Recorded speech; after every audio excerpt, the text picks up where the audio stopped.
Here. Hey. Are we on? Yes.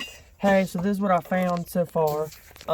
It was kind of set up like this. Get this bolt out. It's easier to spin it out with this tight. Getting ready to replace these shocks here in a few, but this is how I found it. The bolt was broken off, and I believe the reason why this whole thing happened, number one, the shocks were bad. So when it hit down, this vehicle hit a big hard bump. It hit really extra hard. And it might go back to this bolt being really a main issue, and they had it set up wrong. They had it set up like that. They were trying to do right with the shoulder of this bolt, taking most of the weight here and being even with that, but they used a complete wrong bolt, and I've got to even match that up to make sure. That might be a grade 8. It's got 6 little dashes on it.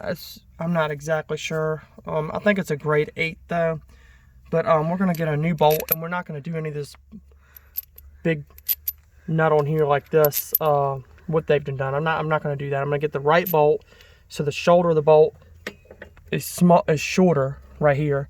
This is the right size, but it's too long. I'm going to get the right one that goes inside this new bushing. I'm going to take this with me and make a mark on it and measure it up. And also, if you look up in here, I'll show you front of a minute. The bolt is also broken off down in this hole. So I think they would call that a boss, but anyway, it's just a threaded hole, or threaded stub that's welded onto the actual, what is this, a vehicle frame.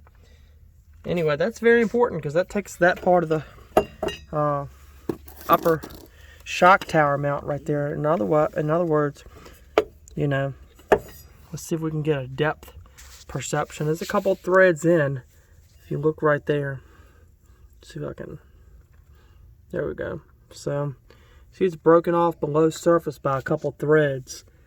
At least a 1/16, or probably more than that, probably an 1/8 of an inch at the bottom. But what I'm going to attempt to do here in a little while is get a reverse hand drill bit, or left hand drill bit, and get in the center of that. And hopefully, by me heating it up, okay, my assistant just left, that's okay. Hopefully by me heating it up and me drilling into the center of it in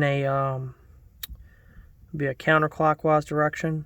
Anyway, reverse direction. Hopefully that would be enough to spin the remaining of this broken bolt out of this stub right here, this nub. So that's my next attempt here in a little bit. Gotta go to the store, so I'm gonna cut the video off here in a minute. And the next thing they did, something kind of silly. They also used the wrong bolt. Here they did the same thing. They used another nut as a spacer. Now I've done stuff like this in the past on smaller things like a riding mower, or just, you know, something I was bolting together, but not on a vehicle. Something I just really wouldn't recommend. Now it did hold up. The bottom one's not broken. This is probably a heat treated or case hardened bolt right here, a bit tougher. I'm sure that black color. So this one might be a grade 10, and it's got 9.8 on it. Might even be some metric stuff, but no, I don't think it's metric standard. But anyway, this bolt's a lot harder. But anyway, we're also going to match this one up and make sure we got the right length. So I'll just hold it up there. Like I said, I'm going to take a marker and try to get my idea of what I need. But anyway, that's what I'm up against. Gonna probably go to Ace, get the drill bit, and then go to Tractor Supply and get a mixture of nuts and bolts to have on hand, you know, like 2 of each size. So it may have been some extra information in the video, but I just wanted to get out what I was trying to relay, exactly what I was trying to speak about here, so you get the whole picture. This is what I'm working on, and basically it's, in general, it's because they used the wrong bolts, especially for the top one, and the fact that your shock was in fact bad. Another way that I'm going to show you how it's bad, in my professional opinion, you can see that's pretty loose. That's not supposed to be happening, but you can watch this. I'm going to try to press down it's not mounted anymore. So let's see. I'm gonna take it, see if I can take it out and then show y'all. Easier should be to show you exactly what I'm trying to talk about.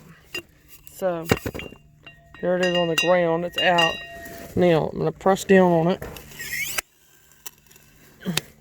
Now watch how long it takes to expand. See that? I'm gonna do it again. Alright, it's on my way down. I'm holding it down a little bit now. Watch. Hold on. Look. It's actually stuck down. The shot actually just stuck down. Okay, let's bop it. Anything? Okay, hold the camera. We actually just compressed this all the way. Look. Oh, there we go. Beep.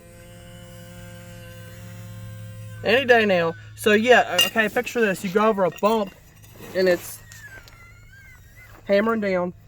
It's supposed to pop back up right away and help you with the shock load that it just put on your suspension. So anyway, this thing's bad. Boop. All right, we got new I believe we got new Monroe shocks to put on. So what did he get?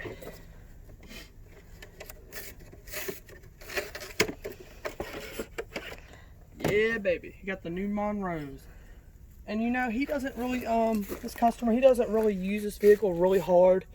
Rides with a passenger or two every now and then. He's not gonna be loading this van down with bricks, blocks, or anything really heavy anytime soon. So, these ought to do him just fine for his purpose of work. So that's what we're putting back on. And I did let the customer pick out the shocks. Sometimes my customers like to pick out parts of their own, and sometimes I go and get them, or I have some recommendations.